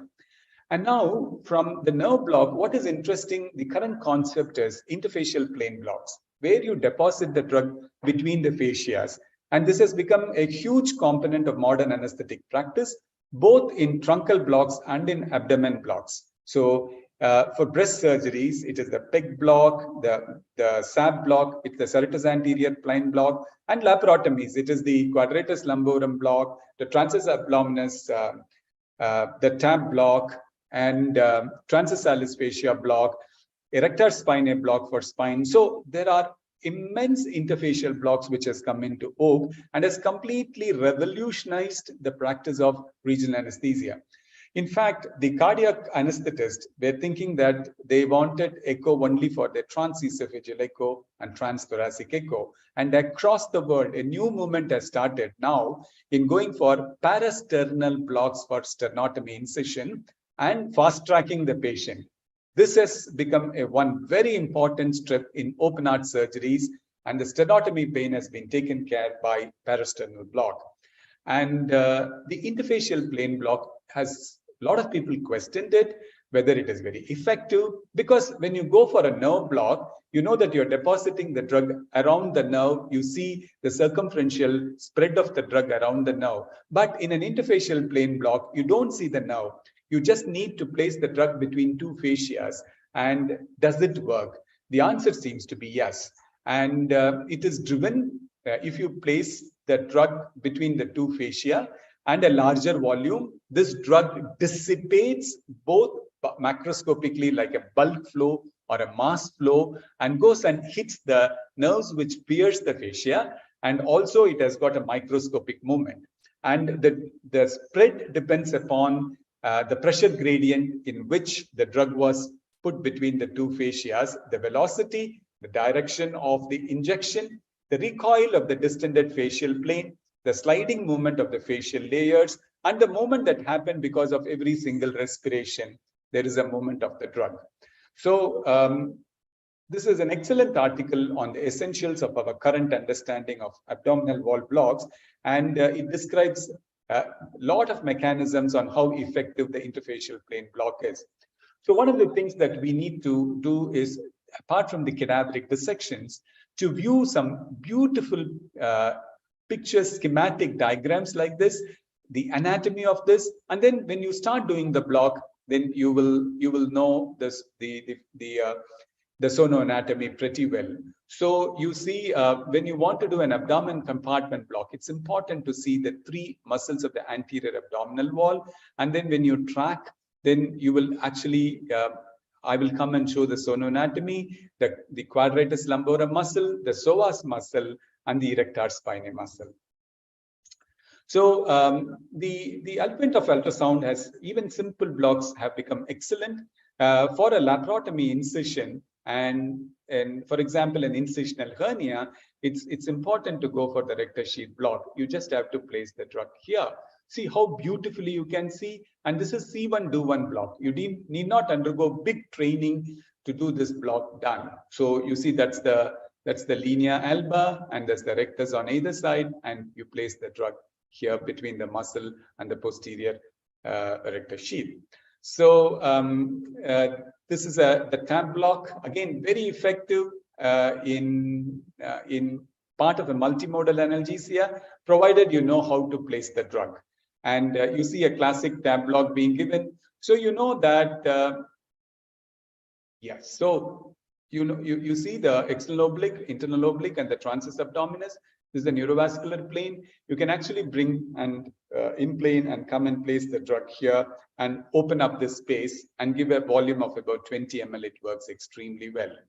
So I think we need to graduate ourselves into start using this interfacial plane blocks. And it is also said that the anterior QL has emerged as a very important component of laparotomies. Bilateral the anterior QL blocks placed anterior to the QL muscles have found to be very effective in laparotomies. So this is something which I just want to show you that this is a very important sonoanatomy. You see the 3 abdominal muscles coming to an end. That's the QL, and this is the thumbs up sign. This is the vertebral body of the spine, the transverse process. This is posterior, the erector spinae. This is the psoas major, and this is the quadratus lumborum. So it is very, very effective when we do an anterior QL, place the drug here. And the advantage seems to be, apart from the somatic component, it also spreads to the paravertebral area, and the visceral component also gets blocked. That is why the anterior QL seems to be more effective than the other QLs in laparotomy surgeries. So when you go for knee surgeries, we can define now, we have to block prepatellar, subsartorial, and popliteal plexus.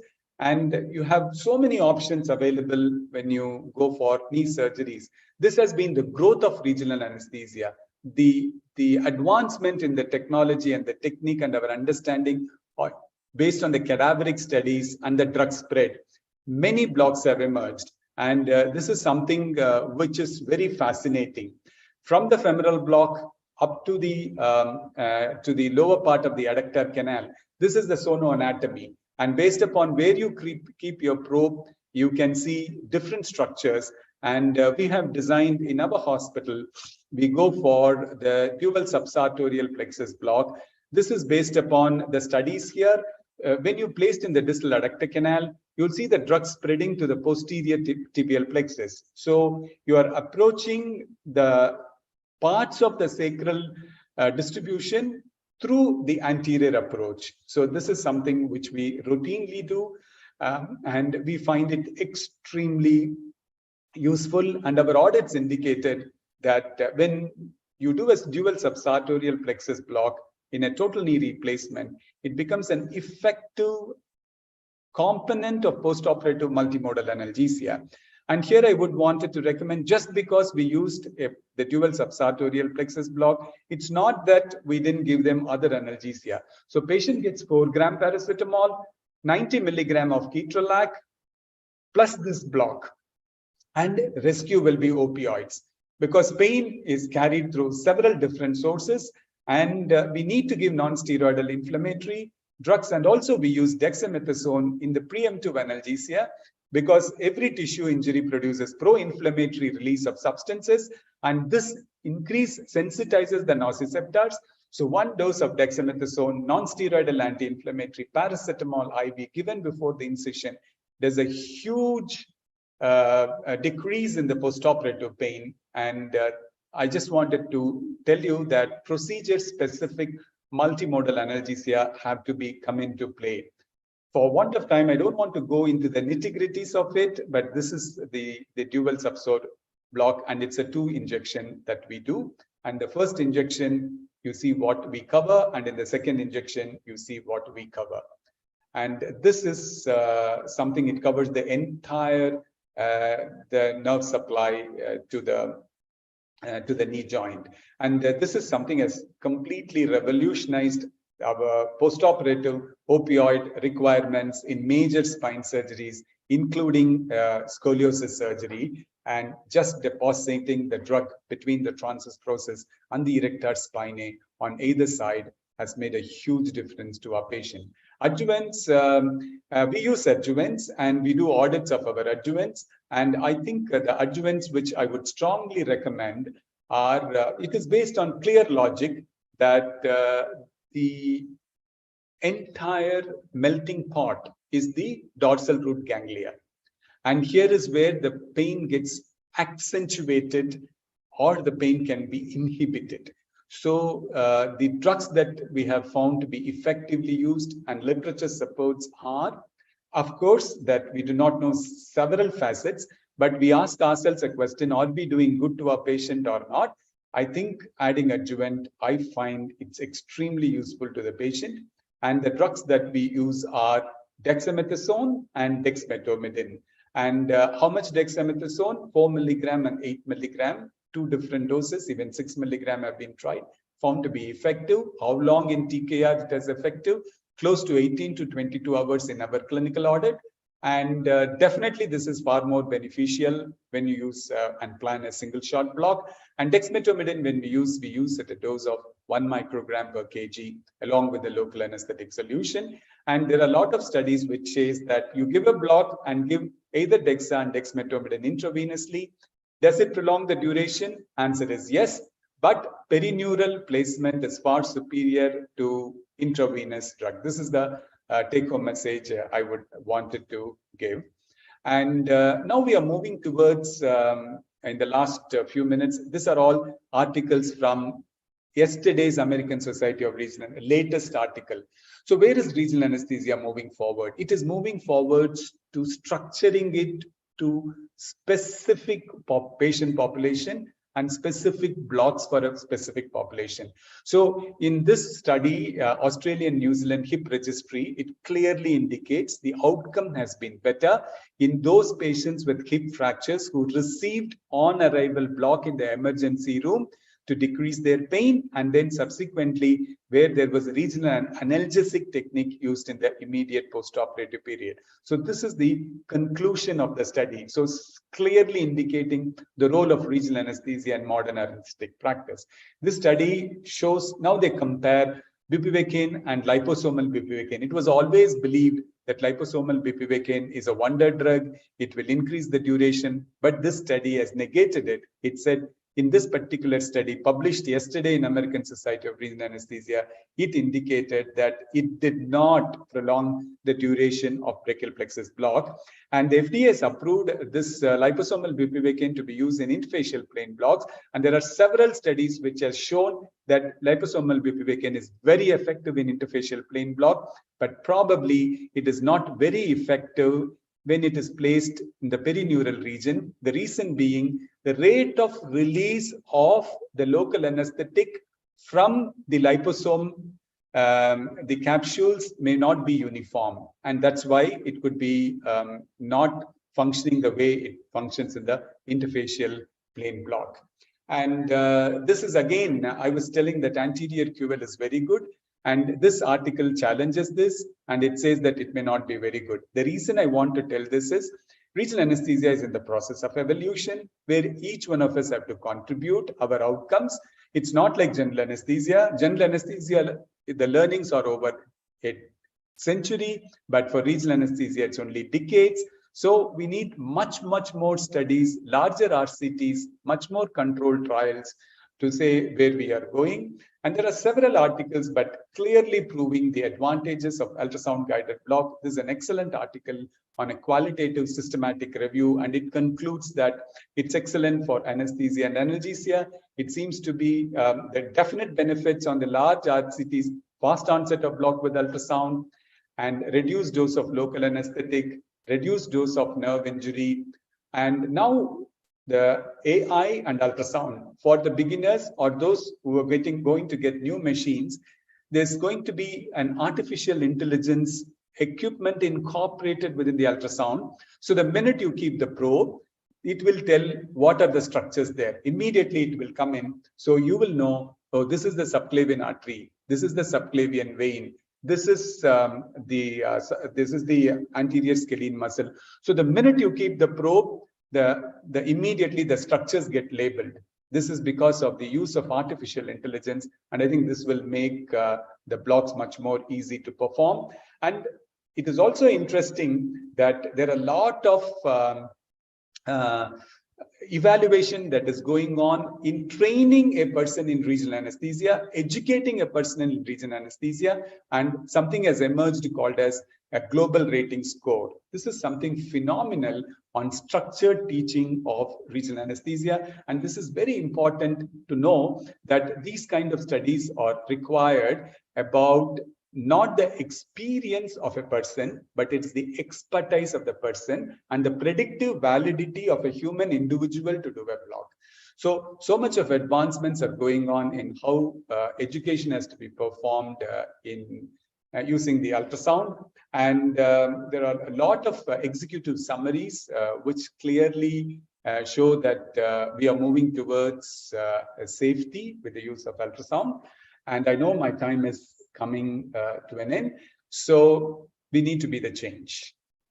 And we shouldn't quote reasons that I don't have that, I don't have this, when I was not taught, I'm too senior to learn. I think it's not so. When we did this fellowship, the senior most person who came to learn for us with a 2-week was 74 years old. He came from a small village in Maharashtra to learn ultrasound guided block. He did not think I'm 74 years old and why should I learn? But the child in him made him come and learn. And I'm very happy to say that he's continuously now started using ultrasound machine. And it becomes important that as we grow in life, we need to earmark days to learn from the journals. And whenever you go to a meeting, it's just not the conference alone. Visit centers of excellence for one day to see the practices there. And in your lifetime, you need to say at least once in 2 or 3 years, you should go and attend an international conference to judge and gauge where they are and where we are. So it will give a future direction of how we need to take ourselves.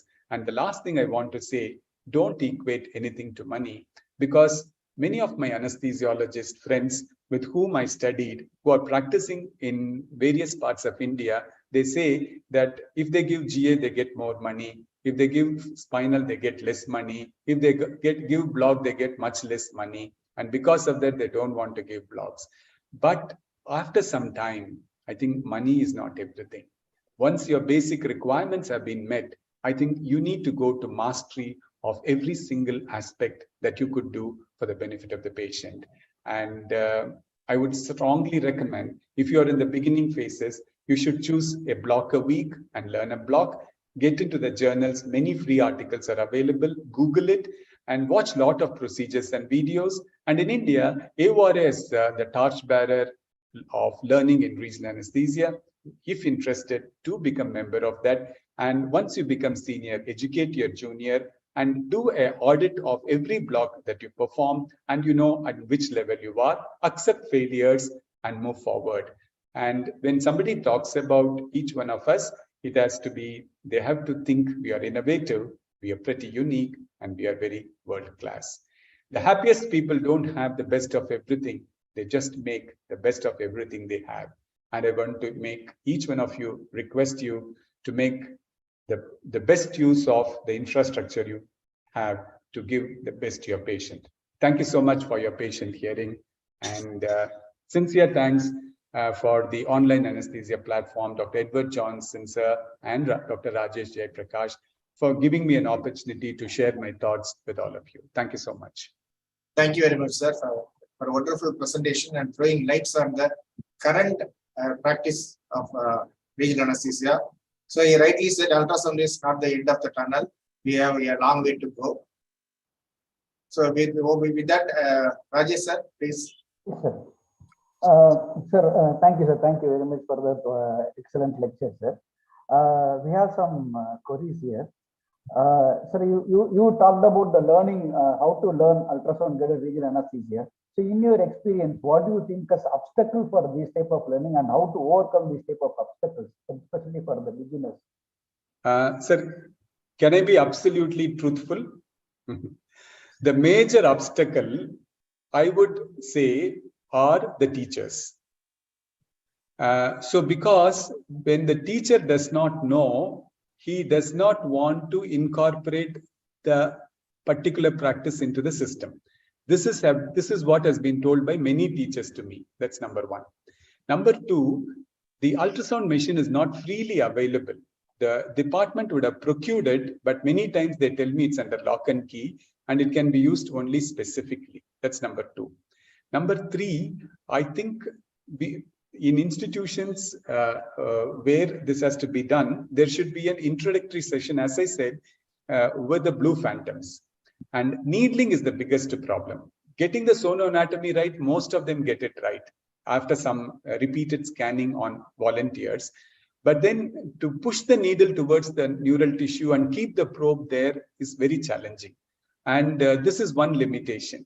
And for this, if they kind of do it in blue phantom, and in other institutions, they've also used the chicken breast and tissues from animal tissues. Like weekend, like Saturday afternoon when theatres are over, I think we can have sessions on needling. And these are things which will definitely aid.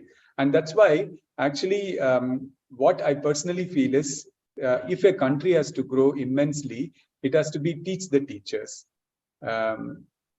Teach the teachers have to be there. And with that, I think all the obstacles will be removed. This is my frank opinion. Thank you, sir. Sir, you're rightly said, sir. Phantoms are most costly. So I train my postgraduates in the chicken leg ones. Yeah. Yeah, that's a good way of doing it, sir. So phantom is about, as I said, it's about 90,000 rupees, blue phantom. So, but also the thing is, it's one-time investment. But as you rightly said, sir, many institutions go for mutton pieces or chicken pieces, and they put the cap of the needle. That the cap is inserted into the tissue, and that becomes the target. Sir, when we go for, as a beginner, when we go for buying the ultrasound machine, is there any specific recommendation which we have to look into? Because we are not radiologists or radiodiagnosticians, so we are sonologists.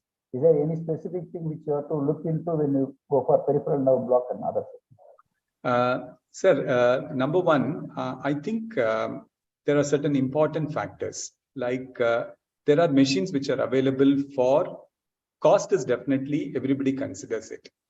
So there are machines which are available for 5 lakhs now. Many companies have come in, but the most important thing is the resolution of the image. The superficial image is very good, but when you want to do deeper blocks, it's not supporting. So what I would strongly recommend is if it's a one-time investment, to go for the best. And also it's very important that it has to be a very rugged machine. It has to take the wear and tear. And we need to invest on those machines in spite of being costly, which has got a rugged. And one of the most important thing is because this is one which is taken from one place to the other place, you need to go for imported stands, very nice imported stands on which the machine is mounted. So the wear and tear of the probe and the machine becomes very less. And also we need to choose on a company which will send a clinical specialist to stay with you for a few days until you become extremely good with the knowledge and the know-how of the machine. So this is another important factor, and institutions can do this. And I would recommend this. And the fourth one is after-sales service. When you buy an equipment, you should choose a company where if you complain, for example, the companies which we use, if we complain, they come and immediately replace with one machine so that your clinical work doesn't suffer when this particular machine goes for a repair. I would consider several factors in the decision making of buying an equipment. Sir, apart from the ultrasound, so what might be the future in imaging these nerves and doing a nerve block?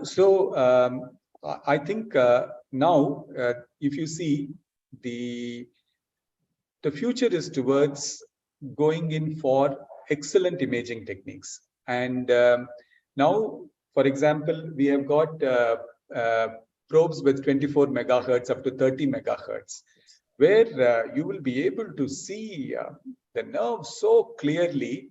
And there are institutions, especially in onco care, where they've gone for placing micro catheters between the fascicles for long-term care of cancer patients. If they have inoperable ones with severe pain, and micro catheters, and then you use this like 30 megahertz, where you can see the neural tissues well and place the micro catheters inside. That's number one. Number two, I think we also move towards educating, because if you see 90% of the world, still the anesthesiologists have not mastered ultrasound. So like when you drive a car, when you don't know a place, you will say that I want to go to Dr. Edward's house in Kanyakumari. You get the address and you feed it into your car. It says go left, turn, take right, and 3 kilometers, like that. The minute you keep the probe, now ultrasound machines have started coming with tutoring. It says that you need to say that I want to do a brachial block, and you place the probe in the supraclavicular region, and it will guide you. It will say when you insert the needle, number one, needle tracking, it will show the which direction it will go, and number two, it will say the structures are all labeled by the artificial intelligence, and it will say go little posterior, go little more medial, go little more. I think this is on the way. So which will make the performing a block much more easier. And the other important thing that is happening now is in altered anatomy, we are going for integrating ultrasound with MRI and CT reports. So the patient having a severe deformity of the spine, for example, and you got an MRI and CT done. So those images can be brought to the platform of the ultrasound. The ultrasound integrates the information got from MRI and the CT and the sonoanatomy that you are placing the probe. So all the three are integrated and informations are given to you on how to move forward. So this looks extremely exciting, and like other field, robotic has also come in. The robotics in ultrasound guided regional anesthesia. And also we now, I think the latest, I don't know whether you've read the article, you just wear a spectacle.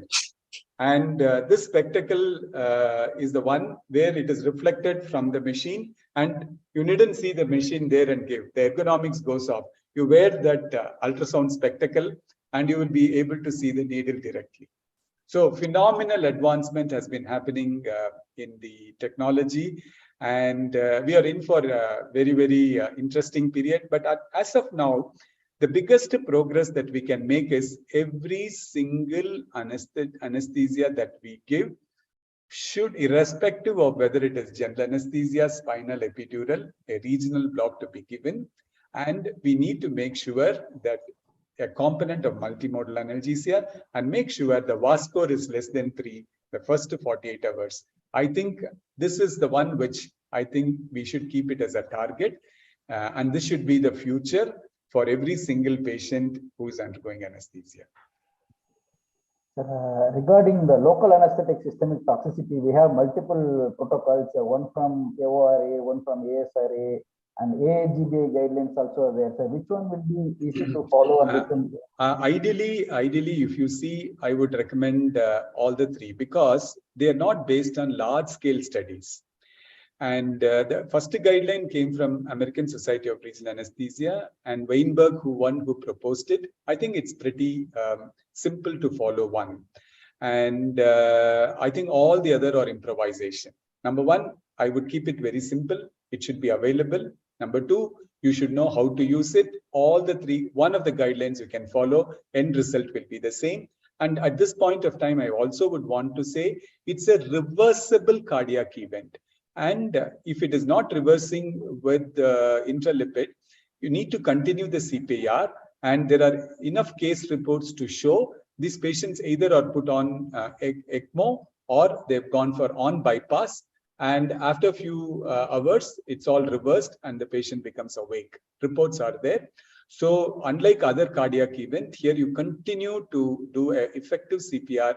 And meanwhile, if it's not amenable to intralipid, think of going on bypass. Sir, in your adjuvant chart, you use the soda bicarb CC as an adjuvant. Do you use soda bicarb? No, truly so. Not really. We use soda bicarb. And as I said, the literature, there are few literature which says this, but the problem is like it's not preformed. It's not available preformed. So when you add the soda bicarb, it can either become very alkaline and the pK of the drug may completely change. So I would not recommend in a day-to-day clinical practice in India, I would definitely not recommend using soda bicarb because hastening the block can be achieved by placing the drug to the target rather than using soda bicarb. That's my opinion. This is a personal question to you. Have you ever cancelled or delayed or postponed any case in this ultrasound era? Have you ever done to optimize the patient, take your own time to perform the block? So this is a nice question. Number one is if you're going to postpone a case, you also have to give the prescription of optimization. What I need to do, whether 6 hours is available, 12 hours is available, or 24 hours is available, what is that I'm going to intervene and make the patient better to undergo a particular procedure?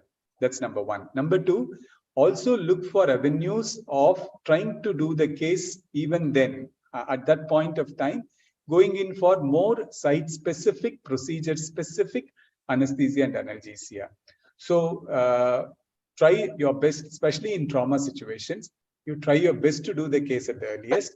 If you want to postpone, give a prescription of what the interventions that you will do to make the patient fit. And try to do it at the earliest. Sir, on liposomal bupivacaine, is it available in India? Or, No, sir, it is not currently available in India. In fact, this is mainly produced by one company in New Jersey, Parsippany. And I had a chance to talk to the owner of this one recently in Greece. I requested him to come to India, but he said currently the drug is very costly and they're currently marketing it only in US, Canada, and Europe. And they say if I have to come to Asia, I will have to go for a different strategy in reducing the cost, which at this point of time, we won't be able to do. And he says, the minute you come to Asia, the first thing they ask is, what is the MRP and what is to the hospital? All these things we do not know. We don't understand this language. So this is what exactly he said. Thank you, sir. Edward, sir, that's it from the chat box, sir. Do you have any personal questions? Yes, sir. Yes, sir. Thank you very much, sir. Thank you, Rajesh, sir. So it was a wonderful day in the history of online anesthesia. We had Balavenkat, sir, and ARCHANA on the online anesthesia. And Balavenkat, sir, rightly said it is regional anesthesia is going to be part of multinodal analgesia, not analgesia, multinodal anesthesia. So you have to combine regional anesthesia, which is general anesthesia, in all feature anesthesia. So it is a multinodal anesthesia. Thank you very much, sir, for being for sharing your valuable time for online anesthesia and educated us. Thank you. Thank you, Archana. Thank you, Rajesh, sir. Thank you, viewers. So next week we are coming with an interesting topic on the transplant anesthesia. Thank you, one and all. At this juncture, I thank the sponsor ARCHANA, the A1 Logics, and also Anaesthesia TV. Thank you. We will meet next week. Thank you very much, sir. Thank you. Thank you, sir. Thank you.